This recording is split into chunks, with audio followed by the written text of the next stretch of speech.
is Jenna Peabody, and I'm here with Michael Peabody, my dad, and I'm going to ask him questions about the blizzard of '78. So, Dad, how do you think Nemo compared to the blizzard of '78? Both storms were big storms, big in magnitude. Both dropped a lot of snow. I think that blizzard of '78, we just weren't as prepared as we were for Nemo. And I think that, blizzard of '78 actually helped prepare us. Okay. So where were you during this blizzard? I was up at the University of Lowell, going to college. All right. So what were you doing there? What were you studying? I was studying electrical engineering. Okay. And how old were you at this time? 19. 19. Okay. What was the communication, like the television or advertising, for you to know that the storm was coming?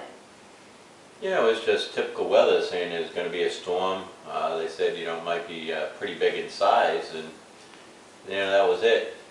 But in college, you didn't watch as much news, certainly. So the technology at this time, what was that like? Technology is fine, meaning you had television, you had radio, but they didn't have the same technology for predicting the storm, where it was going to hit, how big, strong the winds were going to be, how much storm was going to get there. So they didn't have the same meteorology instruments and understanding of it that they do today. Right. Okay. So what was your college like at this time? So what did you do when the storm did hit? Yeah. So the storm started hitting in the afternoon.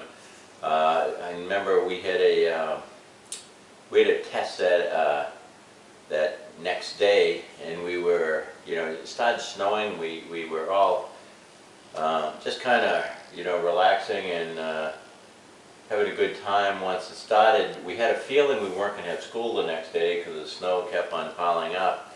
And then, it just kept on snowing and snowing, and then they canceled school, and the next few days turned into, at the university, was a big party. Right. Okay, so your classes got canceled?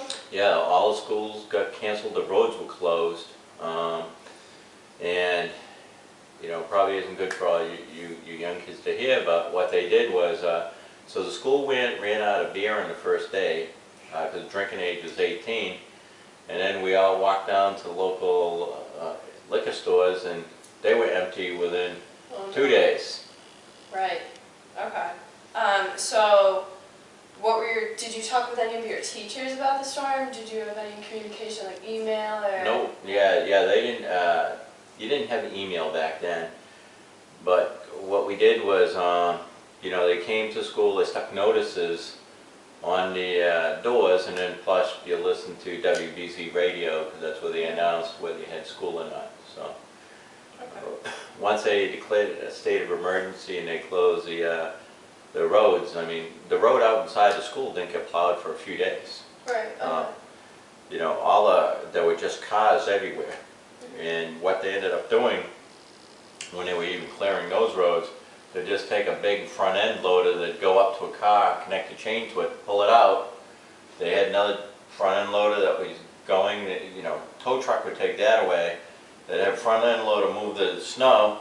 They'd then go up to the next car, they'd just hook it up there, pull that one out, and they just did that. And we watched them do that for hours. But was that like the normal thing to do during the day? Yeah. How much snow was there, do you think? There were big drifts. I don't remember how much we got. It was certainly measured in a couple feet, 3 feet probably. But there were big drifts. We were jumping out of third-story windows into the snow drifts. Oh, wow. Was there snow plows back then to clear off the roads and stuff? Of course they had snow plows. Okay. It's just that there were cars in the road, so you couldn't plow it. You had to literally, pull the cars out of the way, and then they could plow it. Really? Okay. Were you worried about your family? Were they in Massachusetts at this time as well? They were in Massachusetts, yeah, but I was a kid, so you didn't worry about your family. Okay. So did you have to shovel out your dorm, or where you? No, we had to shovel out our cars that we had at school. Did you drive on the roads? No, you couldn't drive in the road. Okay. The roads were closed, so we were just walking on them. Okay.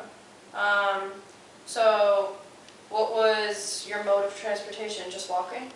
During the blizzard, yeah, walking. A lot of people were, some people had their skis out and they put them on, and Really? yeah, we were climbing up some of the hills and we were skiing down before they actually cleared them off. But yeah. Oh, awesome. So compared back then, your transportation to this year, do you think that the technology and everything made it much easier for transportation and much easier for you to get to work this year and get to like where you were going, such as through Yeah. your day? I don't think there's any difference in technology and transportation. What helped was, I think people were more prepared just because they knew when it was going to hit. I mean, they almost pinpointed to the hour when it was going to start snowing. So people could plan for it, and they got prepared. If I look at what happened there, I mean, people didn't even know it was going to hit. I still remember watching the news, certainly, and Route 128 and the Mass Pike, where cars were just, starting to move. And what happened was, you had people that certainly didn't have snow tires or different things, and they'd start getting stuck. And once they started getting stuck, there's no one could get by, and they ended up with miles and miles of cars just left on the highway. They had to, then go rescue the people. So did you talk with your family at this time at all? Like phone calls or? You mean during NEMA? During the blizzard. No, yeah, I think I called them on Friday and told them I'd probably be coming home on Saturday. So on Saturday, the way I remember it, that's the day they opened the roads again, and I hitchhiked home. Oh, really? Yeah. Wow. How'd that go? I got a ride right in Lowell, got a ride all the way right to Hudson. Oh, wow. So what about the news broadcasting today do you find more useful? You mentioned the pinpointing earlier. Yeah, it wasn't the news broadcasting, it was actually the meteorology technology that they have today is much better, so they were able to provide better, better information to the newscasters so they can deliver an accurate information. Right, okay. So that's probably why you think it's most important about the weather reporting? Yeah, it's a meteorology technology that has changed. Okay. So, okay, yeah, that's good. Do you think that the blizzard of 78 was worse because no one knew that it was coming, or just in general it was worse? Should I answer that or no? You pretty much summed that up. Okay. Okay. All right, so that was our interview. Thank you, Dad. Thank you. All right. See you later, Miss Paddington.